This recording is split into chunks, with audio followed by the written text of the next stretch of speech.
ನಾನು ಮ್ಯಾಗ ಸಾಹೇಬ್ರು ಇರ್ತಾರೆ ಸಾಹೇಬ್ ಕಳಿಸ್ತೇನ್ರಿ ಅಷ್ಟೇ ರೆಕಾರ್ಡ್ ನಂದೆ ಅವ್ರು ನೋಡ್ರಿ ರೆಕಾರ್ಡ್ ಇಲ್ಲಿಂದ ಬಿಟ್ಟು ಬೇರೆ ಕಡೆ ಕೊಟ್ರು ನಮ್ಗೇನಿಲ್ಲ ನಂದೇನ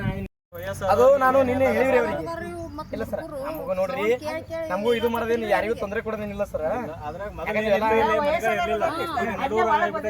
ಅದೇ ಸರ್ ಈಗ ಅವಾಗ ಇದು ನೋಡ್ರಿ ಸರ್ ಇಲ್ಲಿ ಕರೇಂದ್ರ ಇದು KIDB ಕೇಳಿದ್ರ ನಮ್ಮವ್ರು ಜಮಾದಾರ್ ಸಾಹೇಬ್ರು ತಿದ್ರಿ ಅವ್ರೇನ್ ಮಾಡಿದ್ರಿ ಇಲ್ಲಿ ಮುಚ್ಗಂಡಿ ಮಂದಿ ಎಲ್ಲ ಹೊಲ ಕಳ್ಕೊಂಡ ಅವ್ರಿಗೆ ಒಂದು ನಾವು ಉದ್ಯೋಗ ಅಲ್ಲಿ ಅಂತ ಹೇಳಿ ಮಾಡಿದ್ವಿ ಮುಚ್ಗಂಡಿ ಮಂದಿನೇ ಅದ ಈಗ ಕೆಲಸ ಮಾಡೋರು ಅದೇ ಹೇಳಿದ್ರು ನಿನ್ನವ್ರಿಗೆ ಈಗ ನೀವು ಕೊಡ್ರಿ ಈಗ ನಮ್ಮ ಕಡೆಯಿಂದ ಅವಾಜ್ ಬರಾಕ ನೋಡ್ರಿ ನೀವು ಹೇಳಿರಿ ಈಗ ನಾವು ಹೇಳಿ ಸರ್ ನಾವು ಹೊರಗಿನಿಂದ ಬರ್ತೀವಿ ಸರ್ ಅದಕ್ಕೆ ನಾವು ಚೀಲ ಕಟ್ಕೊತೀವಿ ಹೇಳಿ ಆ ಚೀಲ ಕಟ್ಕೊಂಡು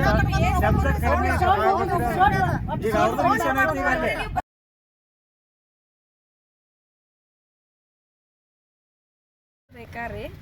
ನಾವು ಅತಿಥಿ ಬಡಾವಣೆ ಮುಚ್ಗಂಡಿಗೆ ಇರೋರ್ರಿ ಬೀಜ ಸಮೂಹ ಮಿಷನ್ ಸೌಂಡ್ ಭಾಳ ಬರ್ತೈತ್ರಿ ಸರ್ ನಮಗೆ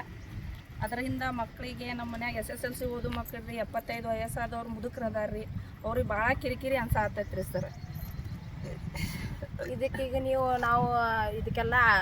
ಆಫೀಸರ್ ಇರ್ತಾರಲ್ಲ ಅವರೆಲ್ಲ DCಗಳು ಹಿಂಗೆಲ್ಲ ಆಫೀಸರ್ ಏನಿದ್ದು ಅದ್ರ ಶಬ್ದ ಮಾಲಿನ್ಯ ಕಡಿಮೆ ಆಗಬೇಕು ನಮ್ಮ ಮಕ್ಕಳಿಗೆ ಅಭ್ಯಾಸಕ್ಕೆ ತೊಂದರೆ ಭಾಳ ಆಗ್ತೈತೆ ಅಂತೇಳಿ ನಾವು ಇಲ್ಲಿ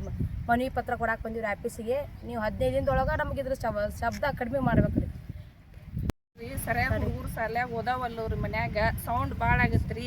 ಶಬ್ದ ಮಾಲಿನ್ಯ ರೀ ನಾವು ಮನವಿ ಕೇಳಕತ್ತೀವಿ ರೀ ನಮಗೆ ಸೌಂಡ್ 15 ದಿನದಾಗ ಕಡಿಮೆ ಮಾಡಿಸ್ಕೊಡ್ಬೇಕು ರೀ ಇಲ್ಲಾಂದ್ರೆ ನಾವು ಗೇಟ್ ಕಿಲ್ಲಿ ಹಾಕಿ ಪ್ರತಿಭಟನೆ ಮಾಡ್ತೀವಿ ರೀ